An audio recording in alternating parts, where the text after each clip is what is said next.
Assalamualaikum warahmatullahi wabarakatuh. Innal hamdalillah nahmaduhu wa nasta'inuhu wa nastaghfiruh wa na'udzu billahi min shururi anfusina wa sayyiati a'malina. Man yahdihillahu fala mudilla lahu wa man yudlil fala hadiya lahu. Wa asyhadu an la ilaha illallah wahdahu la syarika lah wa asyhadu anna Muhammadan abduhu wa rasuluh. Ya ayyuhalladzina amanu taqullaha haqqa tuqatih wa la tamutunna illa wa antum muslimun. Ya ayyuhan nasu taqu rabbakumul ladzi khalaqakum min nafsin wahidah wa khalaqa minha zawjaha wa batha minhuma rijalan katsiran wa nisaa'a wattaqullaha alladzi tasaaluna bihi wal arham innallaha kana 'alaikum raqiba. Ya ayyuhalladzina amanu taqullaha wa qulu qawlan sadida yuslih lakum a'malakum wa yaghfir lakum dhunubakum wa man yuti'illaha wa rasulahu faqad faza fawzan 'azima.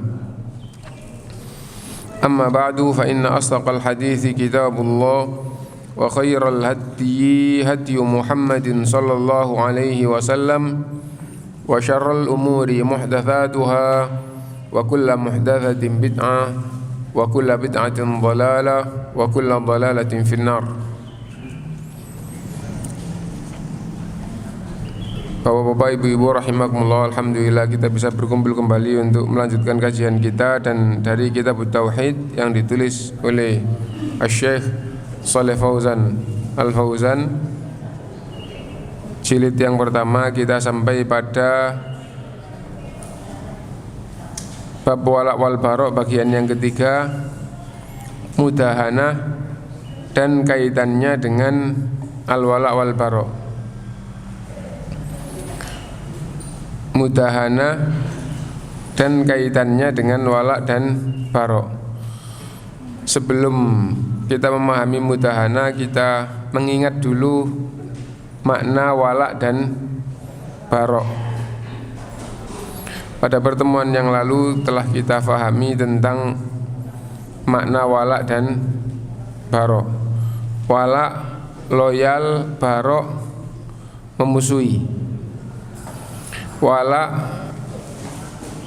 makna-makna yang menunjukkan makna loyal, senang, dekat,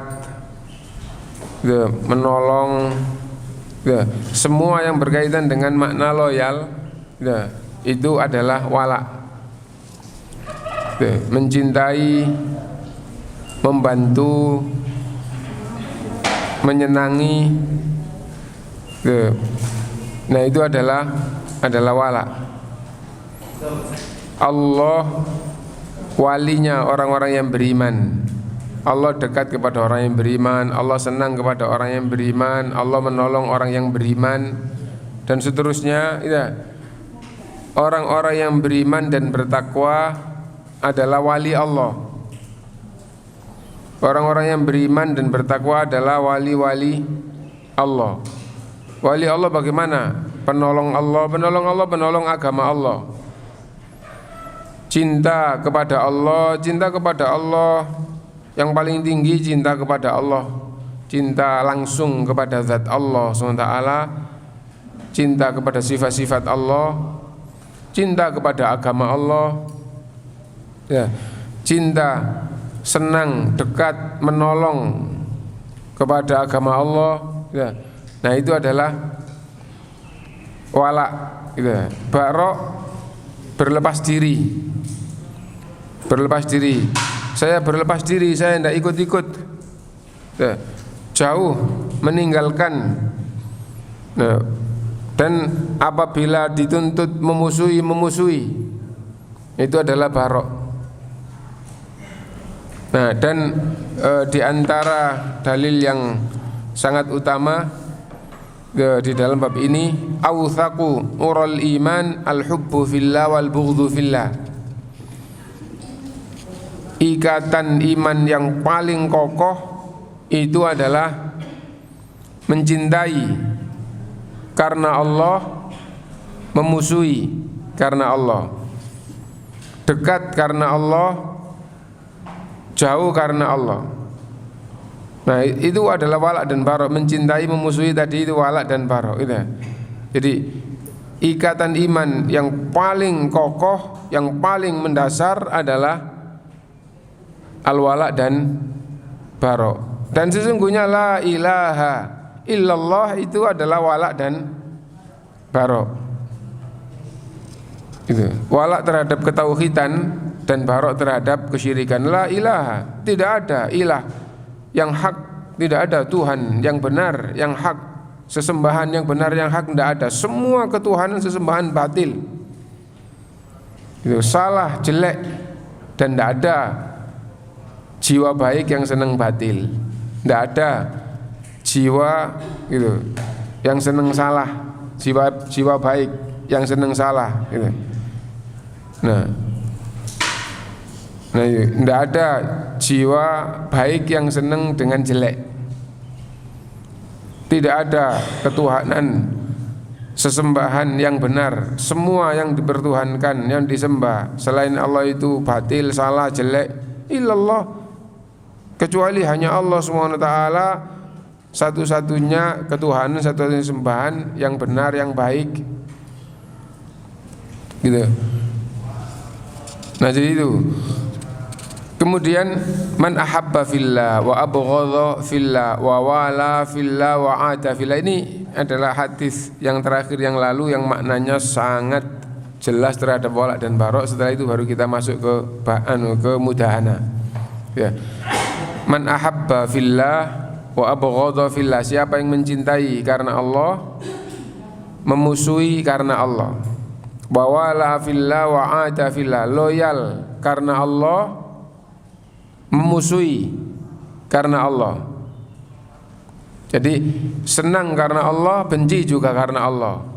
Nah, ini senang dan benci belum sampai berbuat. Ya, siapa yang senang karena Allah, benci karena Allah.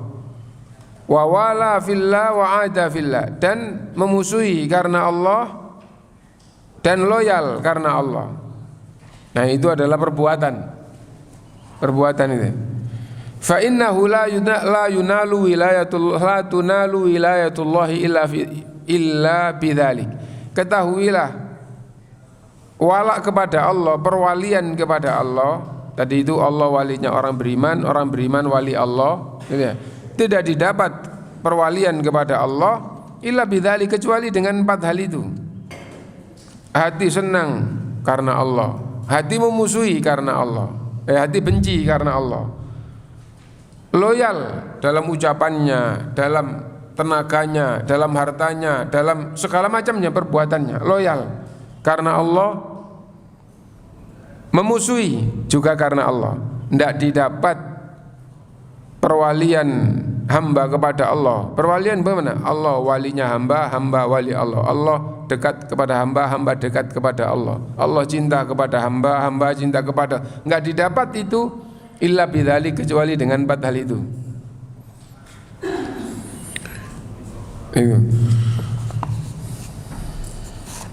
Walan tajida ahadun tu'mal iman hatta yakuna kadzalik, dan tidak akan ada orang yang merasa nikmatnya iman, nikmatnya ibadah, kecuali dengan 4 hal itu. Kalau orang itu sudah bisa 4 hal tadi itu, senang karena Allah, benci karena Allah, loyal karena Allah, memusuhi karena Allah, maka dia akan merasakan nikmatnya iman. Nah, ibadah dari awal sampai akhir, yang paling kecil, yang paling besar, itu adalah bagian daripada iman. Karena itu al-imanu yazidu, iman itu bertambah, wa yanqus, dan berkurang, yazidu bitta'ah, bertambah karena taat. Kalau dia taat, tambah imannya. Kenapa? Karena ibadah itu adalah bagian dari iman. Itu. Nah, dan orang itu tidak akan bisa merasakan nikmatnya ibadah kecuali apabila punya 4 hal itu.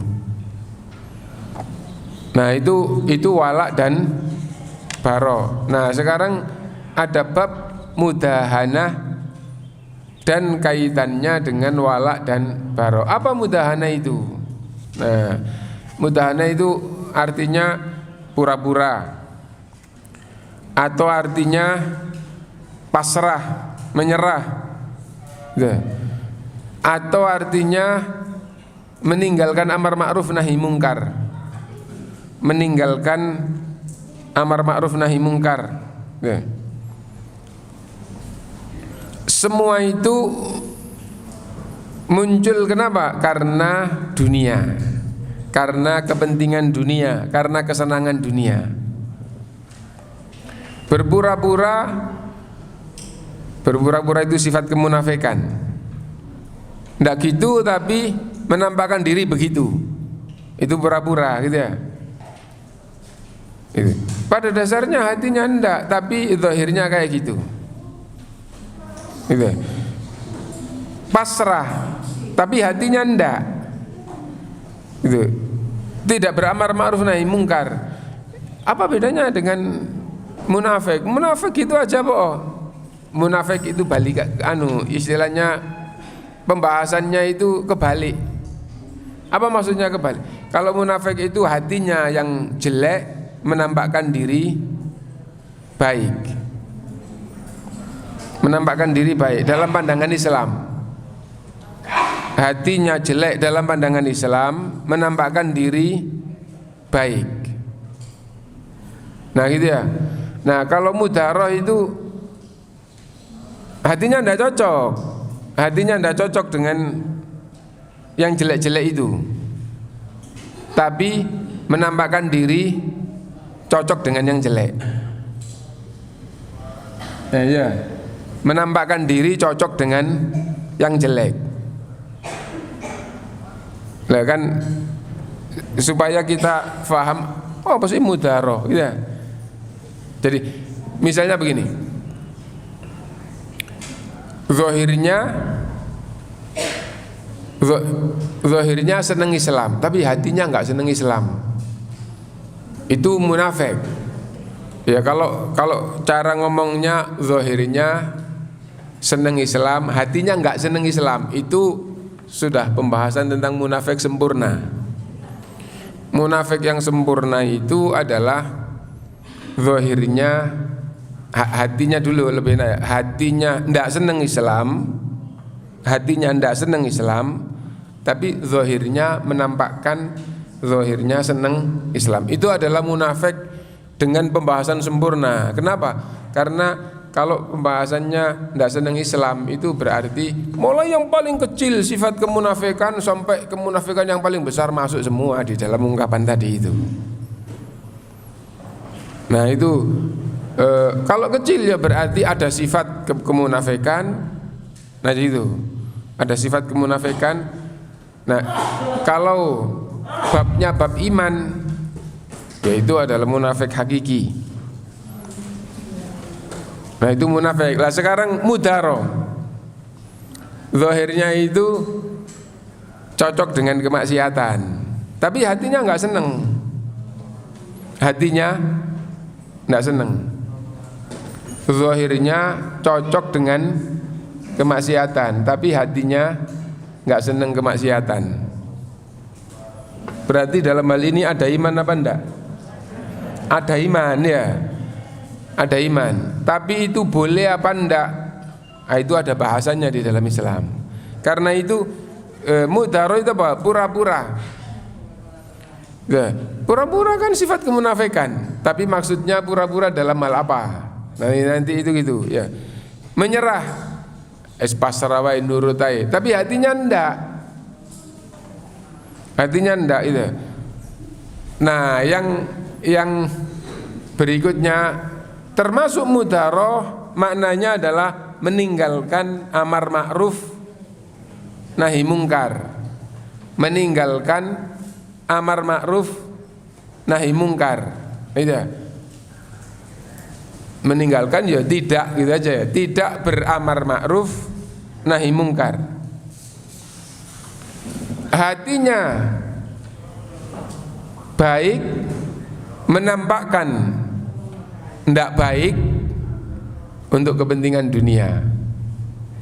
Untuk kepentingan dunia itu disebut dengan mudharo. Ya, kita baca nanti dengan contoh-contoh. Oh itu dah maksudnya mudharo itu gitu.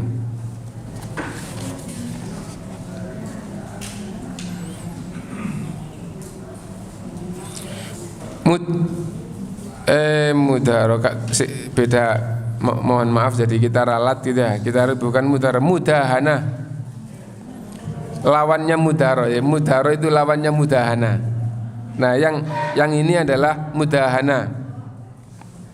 Jadi berarti dari awal tadi itu maksud saya adalah mudahana. Jadi ada di dalam Islam kata wala dan barok, terus ada mudharo dan mudahana. Nah, yang sekarang ini adalah mudahana. Nah, nanti setelah itu terus mudharo gitu ya. Nah, mudahana itu yang pura-pura tadi itu, pura-pura gitu ya. Nah, menyerah zahirnya tapi hatinya ndak, meninggalkan amar ma'ruf nahi mungkar serta melalaikan hal tersebut. Kenapa? Untuk kepentingan dunia. Untuk kepentingan dunia. Berbaik hati zahirnya tapi hatinya ndak untuk kepentingan dunia gitu. Berbaik hati kepada kemaksiatan, kepada kejelekan. Berbaik kan tadi itu tidak beramar ma'ruf nahi mungkar. Berarti kan tidak beramar orang itu meninggalkan kebaikan tapi dia dekat, dia baik, tapi hatinya enggak. Kenapa? Kenapa? Karena kepentingan dunia. Ada orang jelek, dia di situ duduk bersamanya, tidak beramar ma'ruf, tapi hatinya tidak cocok dengan kejelekan. Meninggalkan amar ma'ruf nahi mungkar. Hatinya enggak cocok dengan kejelekan, tapi zahirnya menampakkan cocok. Kan pembahasannya kan, cara pembahasannya kan itu balikannya munafik. Ya. Kalau munafik itu hatinya yang jelek, zahirnya yang baik dalam pandangan Islam. Kalau ini balikannya, hatinya tidak cocok dengan kemaksiatan, gitu. Lah, kamu nggak cocok, kenapa kok di situ aja? Untuk mendapat dunia, untuk mendapatkan dunia, itu disebut dengan mudahana. Nah, itu. Oh itu orang zahirnya kumpul dengan orang yang jelek-jelek, hatinya enggak cocok. Lah kenapa hatinya enggak cocok? Kok dia kumpul dengan orang jelek, senang dengan orang jelek, gotong royong dengan orang jelek untuk mendapatkan dunia. Baik dunia itu berupa harta, atau dunia itu adalah kehormatan, atau dunia itu kemaslahatan. Kemaslahatan misalnya apa? Supaya tidak diisolir, supaya tidak dikucilkan, supaya itu. Loh, misal acara-acara kesyirikan, loh kamu kok ikut? Hati saya betul-betul menolak. Lah kenapa kok ikut? Kalau saya tinggal di sini ndak ikut, wah lah ya dipageri jalannya, nggak boleh lewat situ saya. Nah gitu. Nah jadi kayak gitu. Itu namanya mudahana. Mudahana kaitannya dengan wala dan barok itu bagaimana? Jadi ada acara kesyirikan, dia ikut tapi hatinya enggak ikut. Ada acara bid'ah, ikut tapi hatinya nggak seneng. Saya sudah belajar ini bid'ah ini, hatinya gitu. Tapi setiap ada ikut. Lah gimana lagi kalau nggak gini ya saya dikucilkan, kalau nggak gini ya saya dicemooh, kalau nggak gini saya di. Nah jadi kayak gitu. Nggak punya ketegasan dengan kepercayaannya yang Islam, yang baik, gitu ya. Zahirnya itu tidak ada ketegasan dalam Islam. Nah itu.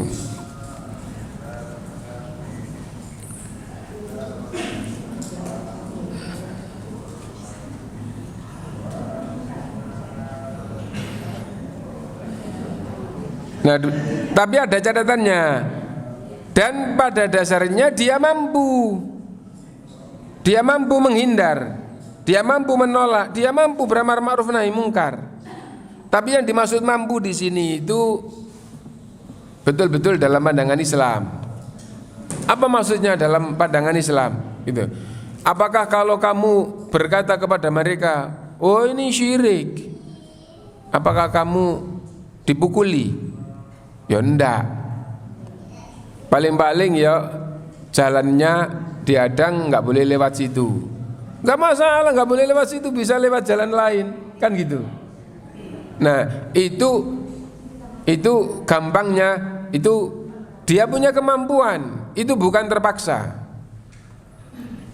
Ada acara bid'ah ikut, tapi hatinya enggak, saya betul-betul berkeyakinan itu bid'ah itu tersesat.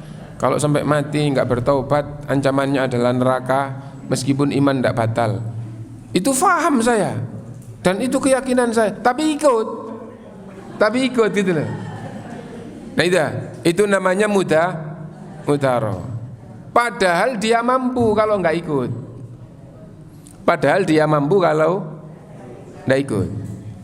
Loh kalau saya dikucilkan ya tidak mampu, itu bukan bahasa Islam. Bahasa Islam yang dikatakan mampu itu adalah kalau kamu melakukan, kamu nggak mati, kamu nggak tambah parah. Maksudnya kalau sakit tambah parah nggak, itu adalah terpaksa. Loh kalau kayak gitu ya saya tidak punya teman tidak apa-apa. Sendiri dalam kebenaran lebih baik daripada sepenuh bumi manusia di dalam kebatilan. Nah jadi kayak gitu. Nggak punya teman nggak apa-apa daripada temannya maksiat. Sendiri lebih baik daripada gabung dalam kemaksiatan. Nah jadi kayak gitu. Akhirnya tidak beramar ma'ruf, bahkan zahirnya itu bergabung dengan orang yang kafir paling puncak, atau orang ahli bid'ah, atau orang maksiat. Tapi hatinya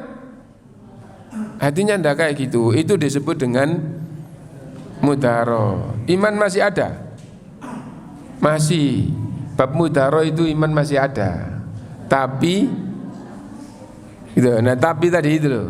Tapi itu sebab mendapatkan laknat Allah SWT. Kenapa? Karena ada kemaksiatan, tidak beramar ma'ruf. Enggak sekedar tidak beramar ma'ruf, tidak nahi mungkar, enggak sekedar itu. Bahkan zahirnya mendiamkan, dan mendiamkan itu kalau dilihat zahirnya adalah ridho. Bahkan dia mendiamkan, dan mendiamkan itu zahirnya adalah ridho. Hati itu Allah yang tahu, tapi difahami secara zahir dia ridho, enggak pernah ingkar, kan itu ya. Dia tinggal di situ, kegiatan yang syirik, kegiatan yang bid'ah, kegiatan yang maksiat di sebelahnya, dia tidak mengingkari. Orang yang tidak mengingkari ada di situ, itu dipandang secara zahir dia ridho. Dia ridho kok ada kayak gitu loh. Kenapa? Karena tidak ada ingkar. Ya, bahkan bisa jadi mudaroh ini orangnya nggak sekedar zahirnya ridho, bahkan dia ikut. Saya ikut zahirnya aja supaya tidak dicela, supaya tidak dicemooh, supaya tidak gitu dirasa ini apa. Nah akhirnya tapi hati saya nggak setuju. Kenapa? Saya sudah paham itu syirik, saya sudah paham itu bid'ah, saya sudah paham itu haram.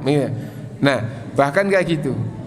Nah, iman masih ada tapi ya, atau iman secara umum iman masih ada tapi ya, ini menjadi sebab laknat Allah Subhanahu wa taala. Menjadi sebab laknat Allah Subhanahu wa taala. Itu. Nah, sekarang kaitan mudahana dengan al-wala dan bara. Tampak dari arti dan definisi yang kita paparkan tersebut, yaitu meninggalkan pengingkaran terhadap orang-orang yang maksiat, padahal ia mampu melaksanakan. Maksudnya mampu melaksanakan, mampu beramar ma'ruf nahi mungkar. Amar ma'ruf nahi mungkar itu kan 3 tingkat. Man ra'a minkum mungkaron falyughayyirhu biyadi. Yang melihat kemungkaran maka harus merubah dengan kekuatannya. Enggak boleh kesyirikan dihidupkan di sini. Enggak boleh kemaksiatan bid'ah dihidupkan di sini. Nah, itu namanya merubah dengan kekuatannya. Fa illam yastati, tidak mampu, fa bilisanihi, dengan lisan. Dengan lisan pada waktu yang tepat untuk berbicara bahwa ini adalah syirik, ini adalah bid'ah, ini adalah haram, ini adalah maksiat, itu adalah itu dengan lisan. Itu. Fa illam yastati, wah tidak mampu dengan lisan, kamu ngomong gini dilempari batu kamu. Gitu ya. Kamu ngomong gini di penjara kamu. Nah gitu ya, itu namanya terus dia tidak siap dilempari batu, tidak siap di penjara. Wah, saya enggak siap kalau sampai saya harus dilempari batu atau di penjara, gitu ya, dikurung. Nah, tidak bersama, tapi dia hatinya ingkar. Nah, falyughayyirhu bi'ati, fa illam yastati fa bilisani, fa illam yastati fa biqalbihi, dengan hati. Merubah dengan hati tidak ikut, tapi dia enggak ngomong kalau itu batil. Nah, dan dengan hati wadzalika adhaful iman. Dan dengan hati itu selemah-lemah iman. Dengan hati selemah-lemah iman. Lah kalau mudahana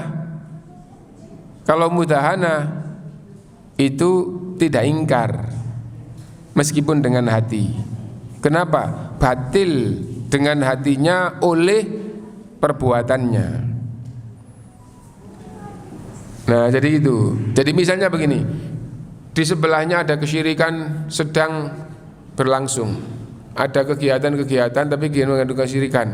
Dia pergi, loh, enggak kamu itu, kamu istilahnya cegah, enggak boleh dihidupkan di sini. Di sini bumi yang harus bersih dari kesyirikan dengan kekuatannya. Wah, tidak mampu, nggak ngomong kalau itu syirik, kalau itu bid'ah, kalau itu haram. Wah, tidak mampu.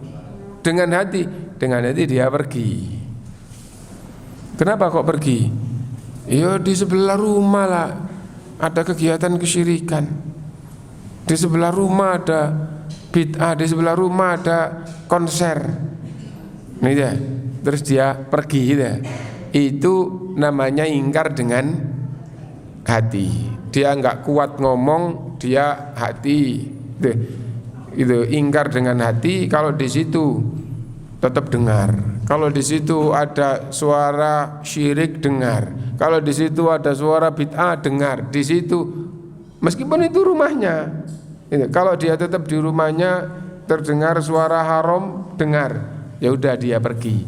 Itu ingkar dengan hati. Wa dzalika adhaful iman, itu selemah-lemah iman. Nah, dia mampu untuk ingkar dengan kekuatan atau dengan bawanya dengan lisan, atau mampu dengan hatinya tapi dia tidak ingkar.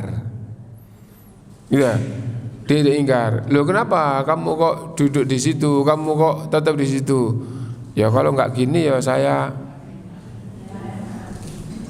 dikucilkan tadi itu ya. Nah, itu namanya zahirnya seolah-olah setuju melakukan hal yang setuju ya, tapi hatinya nggak setuju. Kenapa kok zahirnya menampakkan setuju untuk kepentingan dunia? Itu disebut dengan mudahana, gitu ya.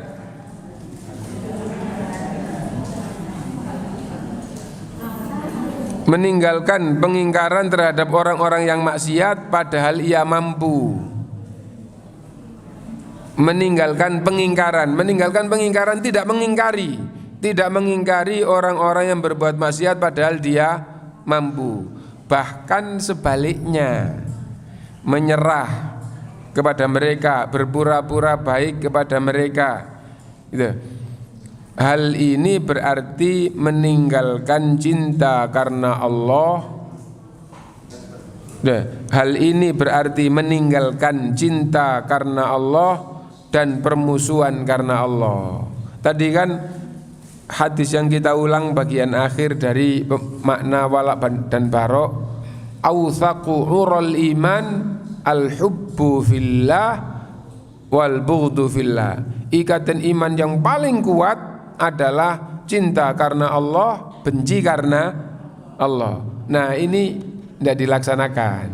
Berarti dia meninggalkan cinta karena Allah, benci karena Allah. Bahkan ia semakin memberikan dorongan kepada para pendurhaka.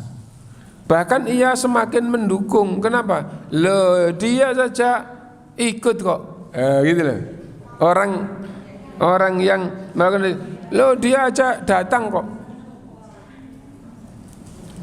Nah itu, dia saja datang kok. Kalimat itu biasanya diungkapkan kepada orang yang punya kedudukan.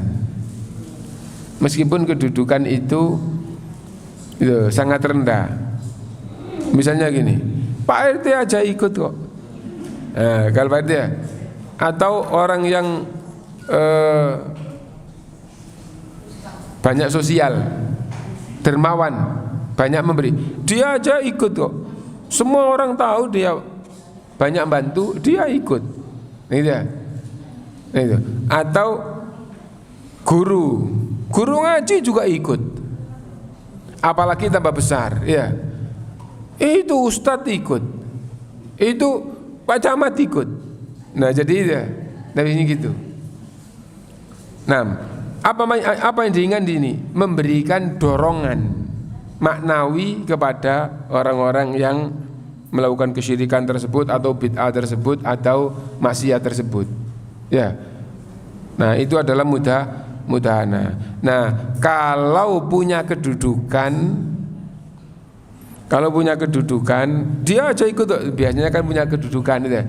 Nah, itu kalau punya kedudukan, mudahana tadi kan untuk kepentingan dunia gitu ya. Itu sering disebut dengan penjilat ya. Nah, dia itu penjilat gitu.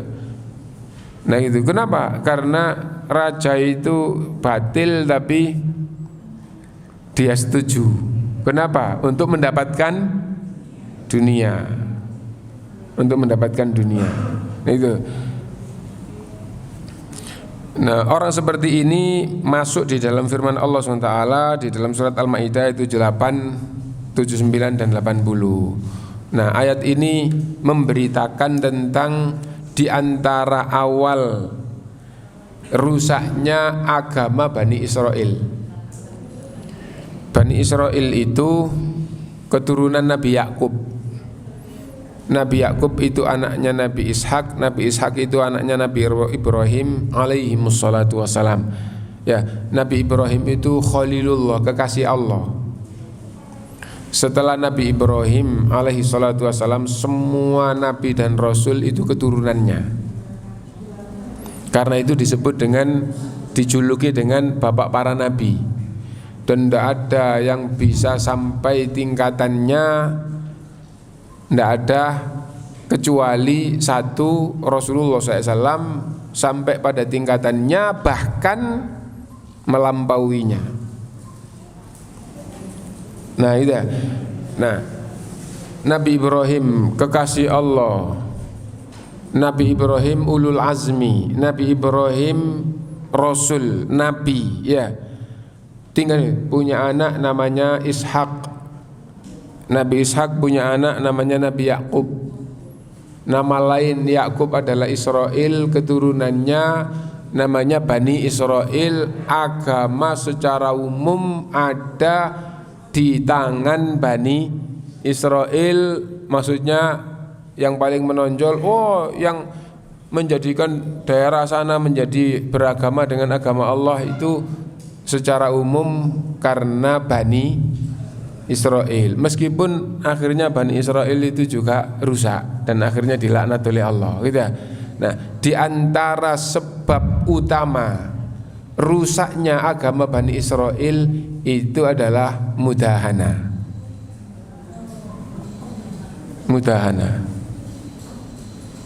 Nah, jadi kayak gitu. Ya. Kita baca. Lu'inal ladzina kafaru min bani Israil ala lisani Dawud wa Isa bin Maryam. Dilaknat orang-orang kafir dari kalangan Bani Israel sesuai dengan ucapan Nabi Dawud dan Nabi Isa alaihi wassalatu wassalam. Sesuai dengan ucapan Nabi Dawud, sesuai dengan ucapan Nabi Isa alaihi wassalatu wassalam, itu Bani Israel yang jadi kafir itu adalah ahli kitab, ya, ahli kitab. Nah, dilaknat oleh Allah. Kenapa? Dzalika bima asaw wa kanu ya'tadun. Kenapa dilaknat? Karena kedurhakaannya, karena melampaui batas. Karena durhaka, karena melampaui batas. Apa sebab kedurhakaannya dan sebab melampaui batasnya? Kanu la yatanahawna am mungkarin fa'alu. Kanu, mereka Bani Israel yang masuk di sini, la yatanahawna, tidak saling mencegah, an mungkarin fa'alu, dari kemungkaran yang mereka lakukan. Ini melakukan kemungkaran, didiamkan, tetap aja di situ, gitu. Nah, dan bahkan banyak yang beralasan saya sendiri tidak suci. Ya, saya sendiri juga itu terjerumus dalam kesalahan, gitu. Nah, tidak enak mencegah atau menasehati saya sendiri itu tidak suci, atau saya sendiri itu melakukan kesalahan terus mencegah orang berbuat salah. Nah, kanu la yatanahuna am mungkarin fa'alu. Bahkan awalnya ada melewati orang yang melakukan kesalahan, dicegah nggak mau. Yang akan datang itu ke situ terus akhirnya ikut duduk. Nggak boleh loh gini ini, gitu ya. Ini termasuk haram, tapi dia sendiri di situ. Terus waktu yang akan datang tetap di situ, tapi sudah tidak ngomong. Akhirnya itu, loh saya nggak setuju, tapi tetap di situ, ya. Hati saya nggak setuju, tapi itu, loh ikut gitu. Ya hati saya nggak setuju, tapi gak enak nggak ikut. Nah, itu namanya mudah. Kanu la yatanahawna am mungkarin fa'alu. Labi sama kanu yaf'alun. Alangkah jeleknya perbuatan mereka itu, gitu.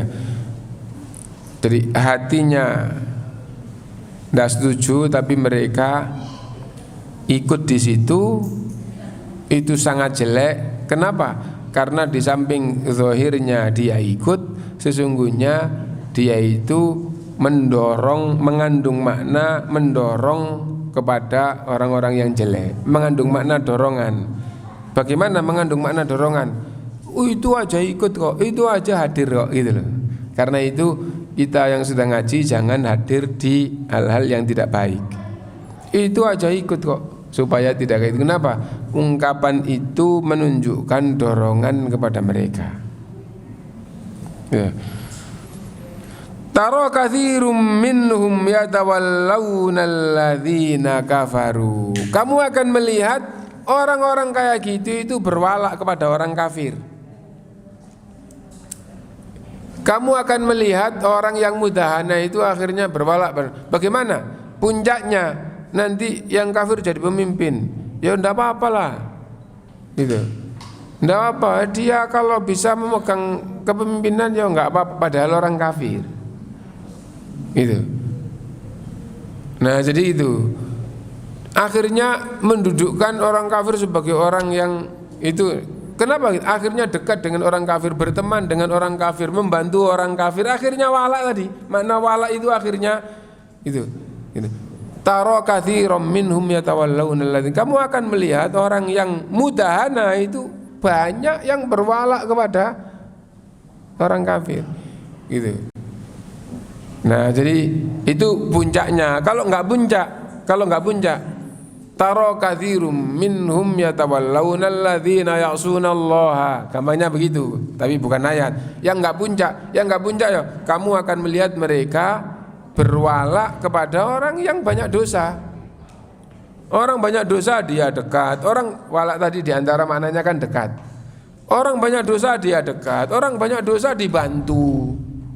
Ya. Orang banyak dosa dijadikan teman. Nah itu orang yang mudahana itu akhirnya jadinya kayak gitu. Nah karena itu jangan sampai mudahana. Apa mudahana? Hati sudah faham bahwa itu haram, itu maksiat, itu bid'ah, itu syirik, terus ikut tapi alasannya saya ikut dohirnya aja supaya tidak dicela, supaya tidak kucilkan, tapi hati saya nggak cocok. Nah itu adalah mudahana dan itu sebab terlaknat, dan itu akhirnya hati ini gampang berwala kepada kekufuran, kefasikan dan kemaksiatan. Oh ini apa namanya istilahnya apa ya? Jadi gotong royong atau butuh dana besar, terus minimal 50.000 atau 20.000 untuk apa? Untuk kegiatannya haram. Akhirnya ya nggak enak, nggak dibantu, akhirnya bantu, terus nggak ada ingkar. Nah jadi itu.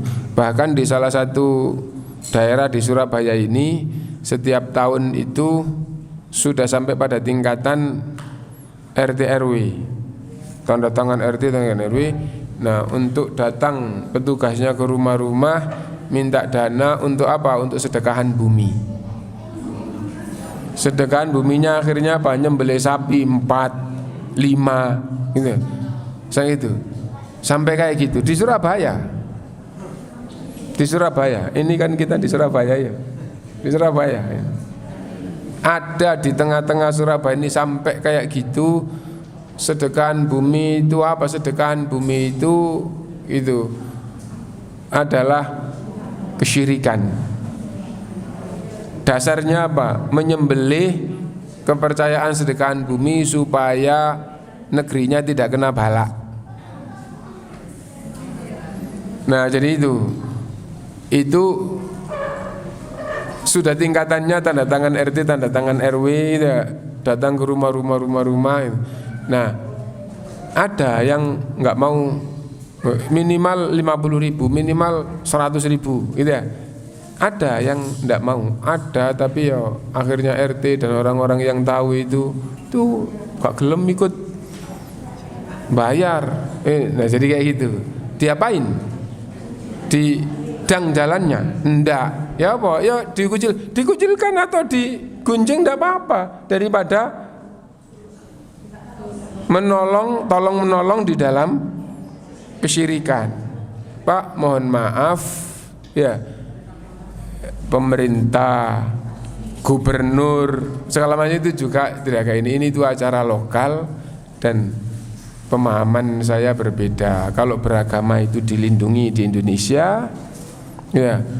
Nah dan agama saya atau kepercayaan saya yang kayak gini itu bertentangan gitu. Jadi saya ikut yang nggak bertentangan aja. Nah jadi kayak gitu. Yang gini-gini saya enggak, gitu nggak apa-apa. Waduh nggak berani ya, minta maaf Pak. Atau ganti aja, Pak minta maaf saya bantu cat aja 5 kilo atau berapa untuk ngecat balai desa atau balai RW, gitu aja. Oh untuk ini saya enggak Pak, saya tapi siap untuk ngecat balai RW. Lebih besar Pak biayanya Pak. Ya itu aja. Loh kenapa? Ini saya sudah ngaji enggak boleh, tapi kalau ngecat balai RW itu kebaikan untuk umum. Enak ya. jadi lu ada yang jelas-jelas kayak gitu Pak gitu. Ini kan gampangannya tidak ubahnya semacam dengan sosial gitu ya. Nah saya ngasih bantuan untuk ngecat itu balai RW. Ada yang ngomong gitu beneran ya. Saya ngecat balai RW, saya nggak ikut yang ini kayak gitu. Lu kenapa? Ini itu aslinya kan urusan kepercayaan Pak. Nah, kepercayaannya beda.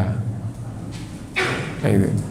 Kayak gitu kira-kira kalau orang itu ndak Islam, apalagi agak kaya, kira-kira didatangi lah. Itu satu. Yang kedua kalau didatangi terus ndak mau, kira-kira digunjing gitu. Kayaknya ndak. Yang digunjing itu yang Islam yang setengah-setengah itu. Nah jadi kayak gitu. Nah, dan yang menggunjing, yang jelekin itu orang Islam sendiri. Iya lah ya gitu. Ngapain kita itu ngikutin kayak gitu. Nah itu mudahana ya. Enggak apa-apa meskipun sedikit, tapi kita hendaknya betul-betul faham. Kenapa? Karena mudahana itu sebab laknat Allah Subhanahu wa taala. Kita harus betul-betul faham. Oh itu mudahana. Nah kalimat mudahana dengan mudaroh lawannya nanti itu, lawannya mudahana itu adalah mudaroh. Atau juga bukan lawan persis, tapi selalu pembahasannya digandeng. Bukan lawan secara kayak mudahana dengan munafik tadi itu kan pembahasannya itu mirip, tapi zahirnya itu kebalikan dari model-modelnya kan gitu ya. Kalau munafik itu menampakkan baik dalam pandangan Islam, tapi kalau ini dalam pandangan Islam menampakkan dirinya jelek tapi hatinya baik, gitu loh. Menampakkan dirinya maksiat, maksudnya apa? Ikut maksiat, ikut dosa, ikut gitu ya, tapi hatinya nggak ikut. Itu yang mudahana. Akhirnya apa? Akhirnya ya tidak mengingkari maksiat, wong ikut kok mengingkari. Nah ikut ya, nah dalam pandangan kan itu. Tapi kalau munafik kan itu ikut dalam kebaikan zahirnya, tapi hatinya tidak seneng baik. Zahirnya sholat, tapi sholat itu, nah ini zahirnya ikut jihad, tapi hatinya nggak seneng. Loh, orang munafik itu kalau ikut jihad, tapi kalau Islam itu kalah, seneng ya. Tapi kalau mudahana ikut maksiat, tapi hatinya nggak seneng, loh kan beda tuh ya. Jadi ikut maksiat, berarti dipandang dalam pandangan Islam mudahana itu dia ikut jelek, tapi hatinya nggak seneng jelek, Ya namanya ikut ya nggak mengingkari, akhirnya meninggalkan amar ma'ruf nahi mungkar, ya. Akhirnya menolong, ikut bayar, ikut tolong menolong, itu, ikut membangun tendanya kalau butuh tenda, padahal itu tenda untuk kemungkaran. Hati saya nggak seneng, tapi kalau nggak ikut itu nanti saya nah itu tadi itu. Nah supaya kita betul-betul paham, dan nanti ada satu lagi yang gampang digandeng, pembahasannya juga mirip-mirip, itu yang namanya mudharo, dan mudharo itu yang boleh. Nah tapi mudharo itu secara umum atau salah satu maknanya adalah strategi. Nah kelihatannya saja saya gitu. Kayak begini, tapi sebentar lagi semua akan tahu pengaruhnya bahwa oh ternyata jadi baik. Nah jadi gitu dalam pandangan Islam. Nah itu nanti akan kita pahami berikutnya, yaitu mudaroh. Kalau tadi mudahanah, gitu, kalimat yang mirip-mirip jarang kesebut sampai walak dan barok saja kalau kita tidak taklim juga bisa jarang kesebut. Mungkin itu dulu yang kita pahami dan kita lanjutkan dengan tanya jawab. Nah, jadi walak dan barok, mudahana maknanya dan kaitannya dengan walak dan barok. Nah.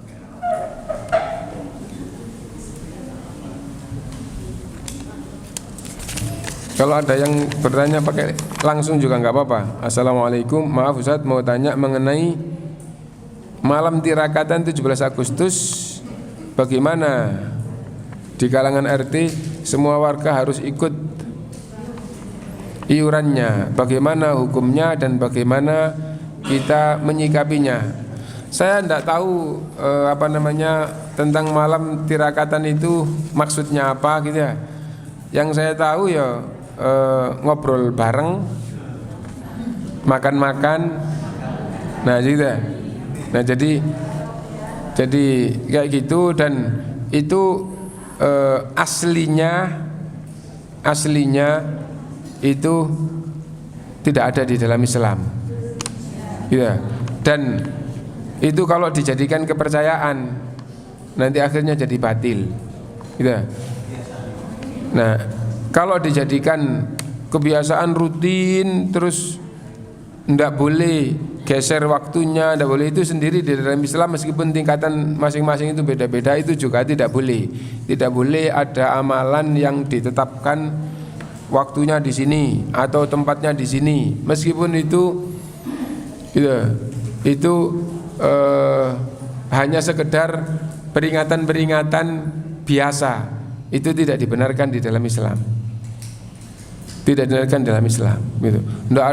Enggak boleh geser. Ini waktunya pas di sini. Akhirnya nanti ada kepentingan kemaslahatan itu berhenti gara-gara ini. Kenapa? Ini waktunya ditetapkan. Atau yang ditetapkan itu tempatnya ditetapkan. Nah, itu tidak dibenarkan. Meskipun itu bukan urusan agama. Itu asli pembahasan dasarnya. Karena itu kesimpulannya wallahu alam itu adalah kurang baik. Mengingat mengisi kemerdekaan ya, yang maslahat itu tidak dengan cara kayak gitu ya, tidak dengan cara gitu, dengan cara yang lebih baik banyak gitu. Nah itu, nah tapi apakah tingkatannya haramnya sampai kayak apa gitu ya? Nah jadi kayak gitu ya, itu apabila nanti menimbulkan haram yang lebih, maka itu salah satu contoh. Saya di satu tempat melihat, oh akhirnya ada musiknya, ada mudah itu musiknya nggak sekedar diputarkan di pengeras suara, kaset diputar, nggak sekedar itu, tapi ngundang artis nyanyi. Nah, sampai kayak gitu, itu akhirnya jadi kemaksiatan besar. Nggak boleh ikut iuran kalau sudah kayak gitu. Kalau seandainya sekedar duduk di jalan gang gitu ya, terus makan-makan gitu. Diniati aja tasyakuran. Kalau ada iurannya tasyakuran, yang penting tidak ada maksiatnya. Dan pada dasarnya tidak seperti ini cara tasyakuran. Mudah-mudahan kalau tidak berpahala, mudah-mudahan tetap dimaafkan. Kenapa? Karena hatinya ya salah satu bentuk bentuk tasyakuran, dan alhamdulillah tidak ada haramnya. Nah jadi kayak gitu. Nah jadi kalau ada iuran kayak gitu ya diniatkan kayak gitu aja. Salah satu bentuk tasyakuran dan alhamdulillah tidak ada haramnya. Apa itu? Cuman buat makan-makan yang enak, terus nanti satu gang makan-makan semua di situ. Nanti terus kalau sisanya masing-masing dibawa pulang juga, kayak tukar-tukar. Nah jadi kayak gitu. Sehingga dengan begitu mudah-mudahan dapat pahala apabila di hadapan Allah itu masuk di dalam bab tasyakuran yang dibenarkan. Kalau enggak sampai dosa. Nah jadi itu. Nah itu. Bagaimana kalau ngundang ustadz untuk tausiah di situ, gitu ya? Nah kita murni tasyakuran, gitu ya.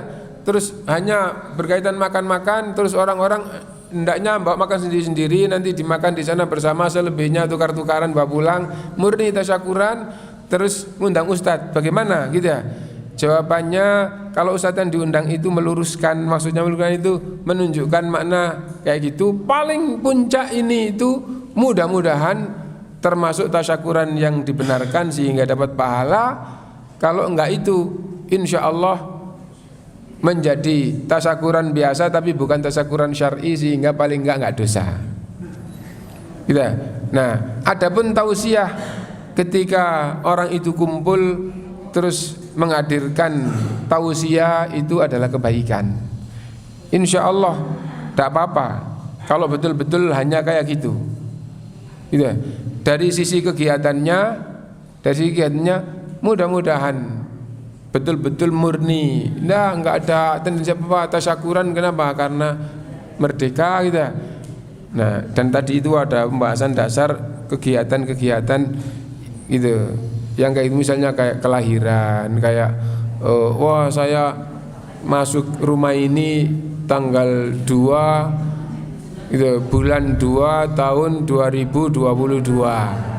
Nah gitu ya. Terus setiap tahun tanggalnya persis tanggal 2 bulan 2 tasyakuran.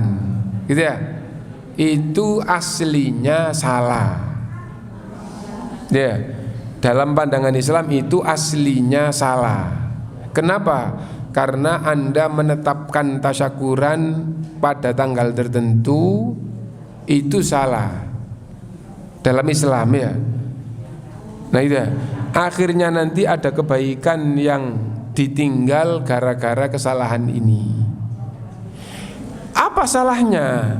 Tasyakuran itu bukan karena tanggal.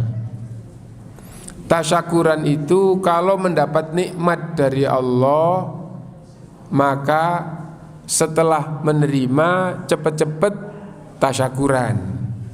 Karena itu bentuk tasyakuran cepat-cepat ya, cepat-cepat. Meskipun cepat itu relatif. Relatif itu tidak harus detik ini, tidak harus gitu. Relatif. Karena itu, tapi yang namanya tasyakuran itu cepat-cepat. Kenapa? Begitu dapat nikmat sesegera mungkin tasyakuran. Tapi makna cepat itu satu dengan yang lain beda. Ada yang di detik itu, ada yang hari itu meskipun ketunda waktunya tapi tetap di hari. Ada yang boleh sampai 3 hari, ada yang lebih dari 3 hari tapi tergolong waktunya masih tergolong cepat. Itu tasyakuran. Tasyakuran itu waktu dapat nikmat, bukan tanggal, bukan dikaitkan dengan tanggal. Nah jadi kayak gitu. Contoh dapat nikmat sujud syukur, itu salah satu bentuk tasyakuran ya. Sujud syukur, wah bersyukur kepada Allah. Kenapa sujud syukur? Dapat nikmat yang tidak biasa. Nah apa boleh sujud syukur dapat nikmat yang rutin, tidak ada tuntunan. Loh sujud syukur loh tidak ada tuntunan. Sujud ini kepada Allah dan sujud syukur tidak ada tuntunan. Sujud syukur kayak itu. Contohnya kayak apa? Misalnya begini, wah saya itu orang gajian, urusan kebutuhan rumah tangga, urusan anak, urusan segala macam, bayar cicilan rumah atau segala macam itu ya gajian udah langsung untuk ini, alhamdulillah itu lebih akhirnya gitu urusannya semuanya selesai dengan gajian setiap bulan. Setiap menerima gaji sujud syukur. Nah, sujud syukur itu ketika mendapat nikmat yang tidak biasa. Nikmat yang paling tinggi di dalam Islam itu adalah melaksanakan sholat. Ya, tidak ada perintah setiap selesai melaksanakan sholat terus sujud syukur, tidak ada gitu. Nah jadi itu. Nah jadi intinya kalau makan-makan malam 17 Agustusan itu tidak bisa ditinggal, maka diawali dengan berusaha meninggalkan, tapi diawali dengan murni tasyakuran. Kalau ada gini, ini mudah-mudahan ini salah satu bentuk tasyakuran. Yang penting tidak ada yang haram. Berupa apa? Diusahakan kalau belum bisa ditinggal kayak tadi itu aja. Jadi semuanya bawa makanan sendiri-sendiri. Ada yang bawa jagung, ada yang bawa kacang, ada yang bawa lemper, ada yang bawa makan apa gitu. Nanti kalau ditetapkan sudah jam 8 kita makan bersama, setelah itu kita pulang. Nah, ketika orang kumpul terus satu orang memberi tausiah, itu adalah sunnah, tuntunan Rasulullah SAW. Setiap ada perkumpulan itu digunakan untuk memberi tausiah. Ini kesempatan bagus untuk memberi tausiah. Nah itu. Tapi ngumpulkan orang untuk mendapatkan tausiah itu kalau bukan belajar itu ada tuntunannya khusus. Kalau belajar kan babnya ganti-ganti, bab ini, tema ini, itu kan gitu. Adapun ngumpulkan orang untuk tausiah, ya babnya ndak ganti-ganti, itu ada tuntunannya khusus. Kalau nggak ada ndak boleh. Contoh ya, undangan itu apa? Kumpul terus kita mengingatkan bahwa doa itu penting, lalu kita berdoa dan mendoakan. Ya, kumpul. Kapan? Besok tanggal 1. Untuk apa? Untuk berdoa. Nggak boleh. Jadi setiap mengadakan kumpul untuk berdoa itu nggak boleh. Ya. Nah, mengumpulkan orang dengan sengaja mengumpulkan untuk bab yang mirip dengan itu adalah untuk taklim. Kalau babnya tauhid satu bab, kalau sudah kenapa kok bab ini lagi? Banyak yang belum mantap, nggak apa-apa. Tapi kalau sudah bab ini mantap, bab berikutnya. Nah, itu adalah dars, itu yang dibenarkan. Adapun tausiah tidak ditentukan babnya, maka setiap ada orang kumpul diambil kesempatan untuk tausiah, itu termasuk sunnah, termasuk tuntunan. Nah, karena itu akhirnya banyak yang menjadikan seperti ini. Ya, contoh tarawih, orang-orang kumpul biasanya ya. Akhirnya setelah tarawih ada tausiah. Beberapa tahun yang lalu bukan ulama di Indonesia rame, itu bid'ah itu. Mana ada dalil setelah tarawih tausiah? Jangan gampang-gampang ngomong bid'ah. Kalimat syar'i yang hak maupun yang batil untuk dijauhi itu tidak boleh diomongkan tanpa dasar. Nah, terus tausiah setelah tarawih dikatakan bid'ah, yang ngomong ulama atau enggak? Kenapa? Yang lebih paham terhadap dalil itu adalah ulama. Tidak ada dalilnya secara khusus. Kalau babnya bukan bab khusus, itu tidak berarti tidak boleh. Sebelum ini dulu ada dakwah sunnah pecah. Kenapa? Karena yang ini pakai kelas, yang ini enggak pakai kelas. Tidak ada dalil pakai kelas di zaman Nabi. Belajar agama pakai naik kelas. Yang ngomong siapa? Ulama? Enggak. Agama bukan ulama, agama itu dalil. Tidak ada dalilnya, itu bid'ah. Loh, ini beneran Pak.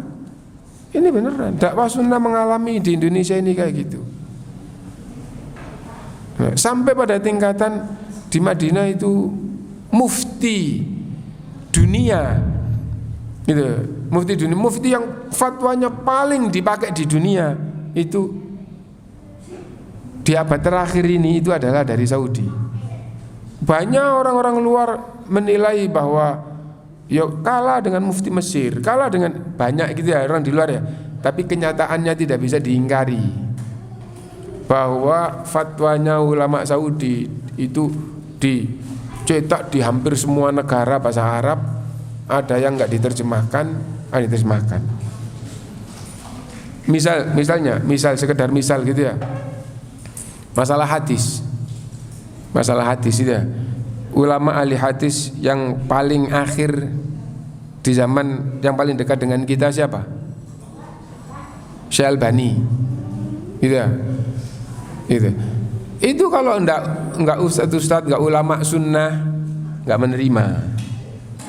menerima. Wah, dia itu Wahabi, wah dia itu macam-macam gitu ya.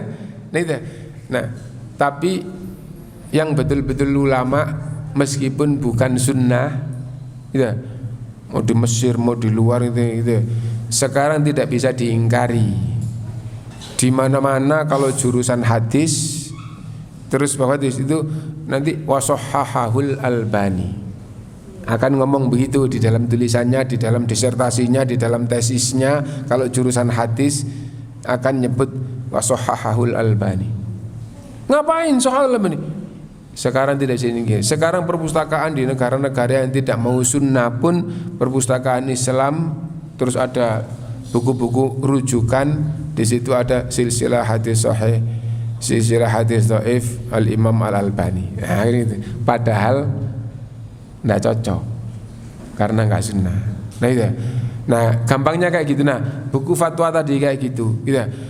Loh, di Madinah itu gitu. Untuk masuk itu hanya boleh yang diterima. Kalau nggak diterima nggak boleh masuk. Habis itu nanti ada naik kelas, ada yang di DO, ada yang kayak gitu ya. Nah, jadi pakai kelas. Nih, Islam bukan Madinah, Islam itu Quran dan Sunnah, itu jawabannya. Kan tidak masuk. Islam itu, nah maksud saya itu adalah yang lebih paham Quran dan Sunnah itu adalah ulama. Yang betul-betul ulama ini mengajak kembali kepada Quran dan Sunnah dan betul-betul menguasai semuanya. Nah jadi kayak gitu. Karena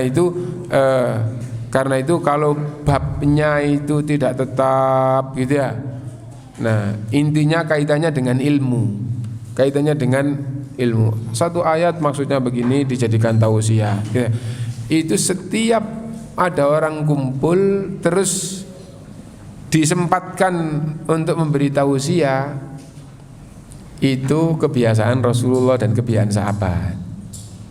Wah, ini ada orang kumpul di sini, terus habis itu ada syekh atau ada orang itu lewat, ya, lewat terus, oh ada syekh, terus ada apa kok kumpul semua?